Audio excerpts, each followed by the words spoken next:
ئەمڕۆ مەسرور بارزانی ڕاوێژکاری ئەنجومەنی یاسایشی هەرێمی کوردستان پێشوازی لە تیمی پزیشکانی نەخۆشخانەی مەیدانی ئوردون لە هەرێمی کوردستان کرد کە لە فەرماندا فەواز عەید ئەلهدیان و ئەفسەری پەیوەندی گرتن عاسم ئەلمەجالی و ئەفسەری پەیوەندی گشتەکان عودەی ئەلجەعافز و پێکاتبوو.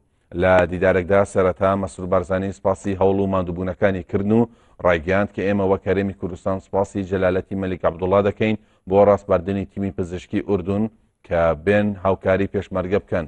لە کاتێکدا ئێمە زۆر پێویستیمان بەو هاوکاریە هەبوو، هەروەها ڕاشیگەیان پەیوەندیەکانمان لەگەڵ شانشینی ئوردونی هاشمی و مەلیک عەبدوڵڵا زۆر پتەوە و جەلالەتیان هەرچیەکی پێکراوە پێشکەشی هەرێمی کوردستانی کردووە.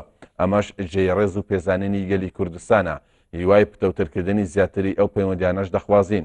پاشان شاندی ئوردونی سپاسی مەسرور بارزانیان کرد بۆ ڕەخساندنی ئەم دیدارە و ئاماژەشیان بەوەدا کە ئەوان هاتوون تا لە نزیکەوە خزمەتی پێشمەرگە بکەن و باسیشیان لە سەرەتای دامەزاندنی ئەو نەخۆشخانەیە و پوختەیەکیش لە کارە پزیشکەکانیان لە ماوەی ڕابردوودا لە هەرێمی کوردستان کرد کە تاوەکو ئێستا 500 نەشتەرگەری جۆراوجۆریان ئەنجام داوە لەگەڵ چارەسەرکردنی 91,000 نەخۆش.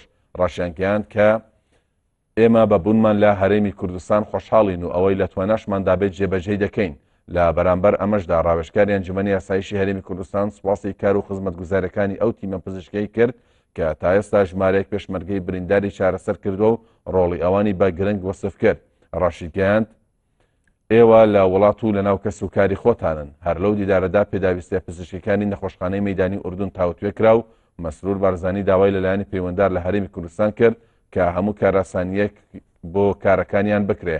نەخۆشخانەی مەیدانی ئوردون کە لە 18 کلینیک و بەش پێکاتوە لە مانگی تەمووزی ساڵی ڕابردوو لەسەر ڕاستباردەی مەلیک عەبدوڵڵا شای ئوردون بۆ هاوکاری پێشمەرگە لە هەرێمی کوردستان دامەزراوە و تاوەکو ئێستا چەندین چارەسەری پزیشکی ئەنجام داوە.